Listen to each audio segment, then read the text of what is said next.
The Israeli military said it carried out a targeted strike in Beirut against Hezbollah commander. It said it was responsible for a strike in the Golan Heights that killed 12 children and teenagers at the weekend. Hezbollah denied responsibility for the attack. Israel has said the group crossed a red line and will pay a heavy price for the incident. The State of Israel will not and cannot let this pass. Our response will come, and it will be harsh.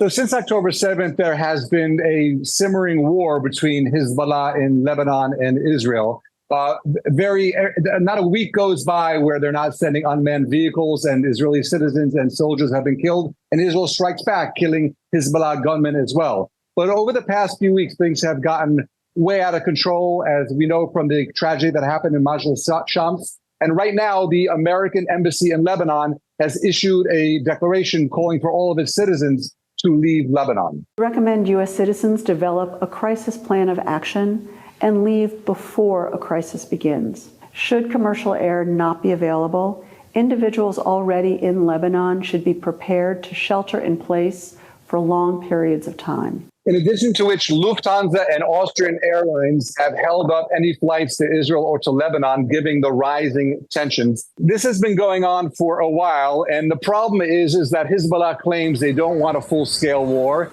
Israel claims they don't want a full-scale war. Both of them claim they don't want to play chicken, but indeed they both are playing chicken. Hezbollah themselves have reported they are moving around from their different locations their smart rockets and smart missiles. So if Israel does attack Lebanon, they can respond on force with smart missiles that has a great range that can hit Tel Aviv, where I'm reporting from right now.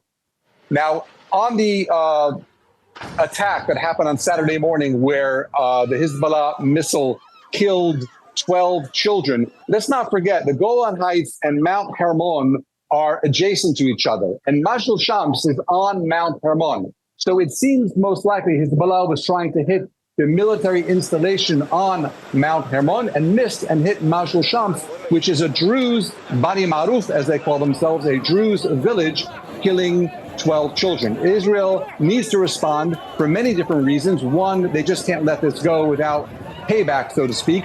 And also the Druze, the Bani Maruf in Majlis Shams and across the country are demanding for revenge to hit back Hezbollah for the killing of 12 of their children and wounding 44 of their community. So Israel has no choice to respond, but even Israel doesn't want a full-scale war. If there is a full-scale regional war, it is clear thousands of Israelis will die. Hezbollah has over 150,000 missiles, and thousands of Lebanese Hezbollah people will die as well. So the trick is, the balancing act that Prime Minister Netanyahu has to do is how hard can he hit back Hezbollah in Lebanon without triggering a full regional war? As this war in Gaza continues, there are reports that military police investigators raided a detention facility in southern Israel on Monday where Palestinians are being held and reportedly abused. What do you know about the investigation so far? So there is a military base in the south, very close to Beersheba, our southern city, called State Teiman. And there have been many accusations coming out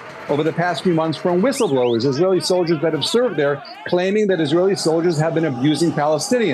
When I say Palestinians, of course, I mean Gazans, people who came out from the Hamas attack on October 7th, and other Gazans that were caught up in operation sweeps that the Israeli army did. Some of the accusations claim that the prisoners had their hands tied together so tightly they lost blood flow and their hands had to be amputated after being in that position for many, many days. None of these accusations have been proven, but many files and investigations have been opened. What happened recently today was that one of the prisoners was abused sexually. He was brought to the hospital in the